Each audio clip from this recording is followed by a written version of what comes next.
এই আইন ফলো হলে তারা নাচতে পারবে না, এই আইন ফলো হলে তারা ডিজে পার্টি করতে পারবে না, এই আইন ফলো হলে তারা পাবজি ফ্রি ফায়ার গেম খেলতে পারবে না। এই জন্য যুবক সমাজ চায় না যে এই দেশে কোরআনের রাজ কায়েম হোক। আজকে বাংলাদেশে যদি ইসলাম প্রতিষ্ঠিত হয়, এই যুবকেরা সব বাধা দিবে।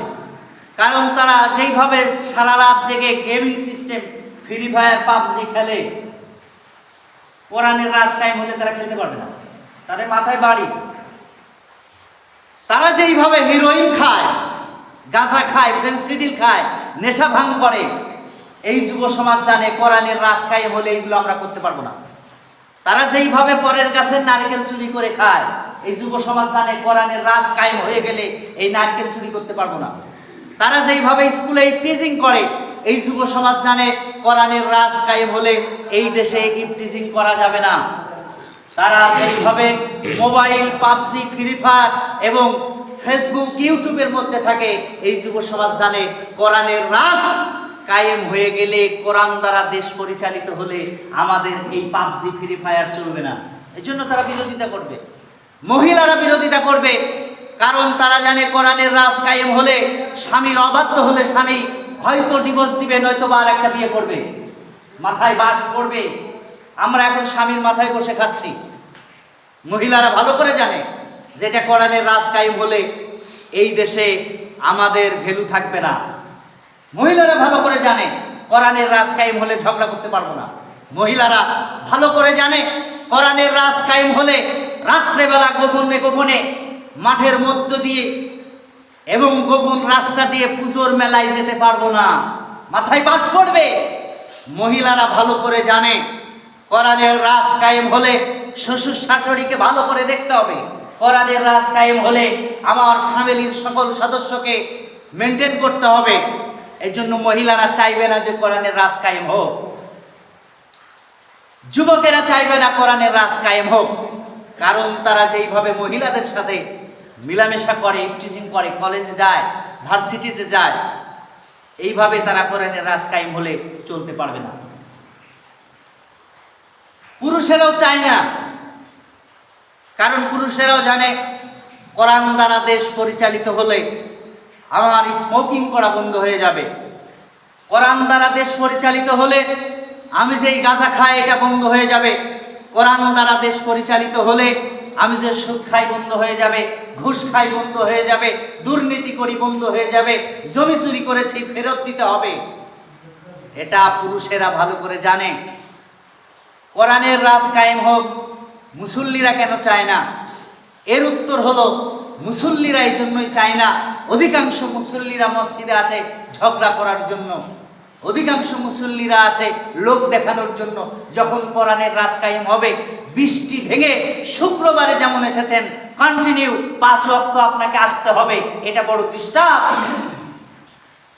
কোরআনের রাজ কায়েম হলে বৃষ্টির মধ্যে ফজরে যাও রে, জোহরে যাও, আসরে যাও, মাগরিবে যাও, এশায় যাও, মসজিদে যাও আর যাও, এটা বড় ডিস্টার্ব। মুসল্লিরা চায় না এই জন্য যে কোরআনের রাজ কায়েম হোক।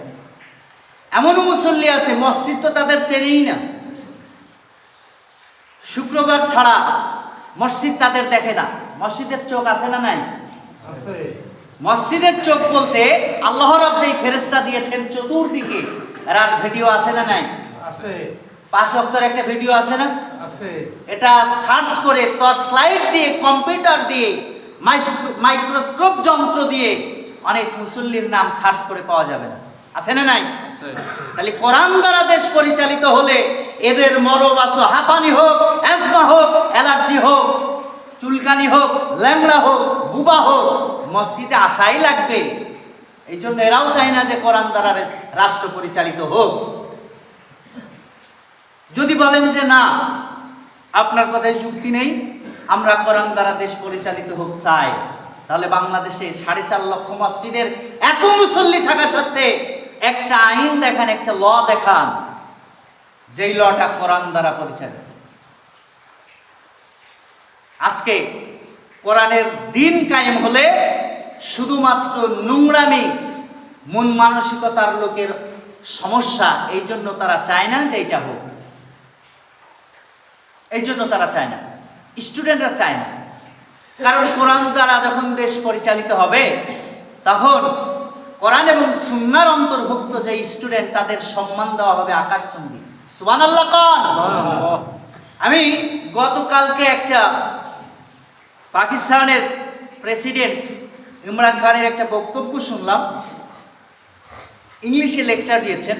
এটার অর্থ হচ্ছে এরকম যে আমার দেশে যে শত সহস্র লক্ষ কোরআনের স্টুডেন্ট আছে, অর্থাৎ মাদ্রাসার স্টুডেন্ট আছে, আজ থেকে আমি ইমরান খান এই মাদ্রাসার গোটা পাকিস্তানের মাদ্রাসার বিশ্ববিদ্যালয়ের স্কুলে যত কোরআন প্রেমী স্টুডেন্ট আছে তাদের দায়ভার সমস্ত ভার আমি ইমরান খান নিলাম। তিনি ঘোষণা দিয়েছেন। সুবহানাল্লাহ কোন? এর মধ্যে আরো একটা গ্রুপ আছে যারা মনে করেন কোরআনের রাজ সেই দিন কায়েম হবে যেই দিন ঈসা আল মসিহ আসবেন। কোরআনের রাজ সেই দিন কায়েম হবে যেই দিন ইমাম মেহেদী আসবেন।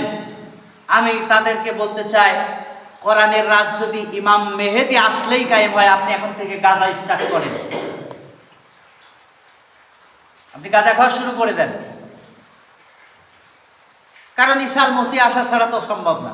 আপনি যদি এই যুক্তিতে আসেন, আসলে এই যুক্তিটা কি সঠিক না? আপনার ইমানের হিসাব আপনার দেওয়া লাগবে।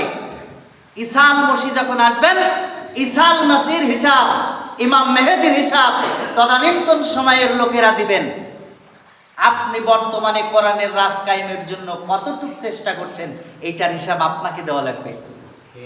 আপনি কবরে যান, মিজানে যান, পুলসিরাতে যান, সেখানে বলতে পারবেন না যে আমি ইমাম মেহেদীর জন্য বসেছিলাম, আমি কিছুই করিনি, ও আসবে সেই জন্য বসেছিলাম। উত্তর হবে না। আজকে আফসোস লাগে যে এত মুসল্লিদের দেশ, ইমামের দেশ, আলেমদের দেশ, মসজিদের দেশ, মাদ্রাসার দেশ, পৃথিবীতে ইতিহাস মানচিত্রে খুঁজে পাওয়া বিরল, যেটা বাংলাদেশ অর্জন করেছে। অথচ সেই বাংলাদেশে যারা মসজিদে প্রবেশ করে তারাই চায় না কোরআনের দিন কায়েম হোক। সেই বাংলাদেশে যারা মাদ্রাসা চালায় তারাই চায় না কোরআনের দিন কায়েম হোক। আফসোস লাগে এদের জন্য। কোরআনের রাজ যদি কায়েম হয়ে যায়, আরেকটা গ্রুপের সমস্যা হবে। যারা ভণ্ড মাজার পূজারী, এদের সমস্যা আছে না নাই? আছে। আছে না নাই? আছে। তাহলে ভণ্ড মাজার পূজারীদের যদি সমস্যা হয়, তাহলে কোরআনের রাজ কায়েম হোক এরাও চায় না। কারণ এরাও জানে যে আমার ব্যাপক একটা বিরাট বিশাল ইনকামের সোর্স রয়েছে। আমি যেখানে বসে থাকি এমনিতেই মানুষেরা পঙ্গপালের মতো গরু নিয়ে চলে আসে, ছাগল নিয়ে চলে আসে, উট নিয়ে আসে, দুম্বা নিয়ে আসে, মহিষ নিয়ে আসে। যখন কোরআনের রাজ কায়েম হবে তখন আমার দরবারে এরকম জিনিসপত্র আর আসবে না। এই জন্য এরাও চায় না যে কোরআনের দিন কায়েম হোক।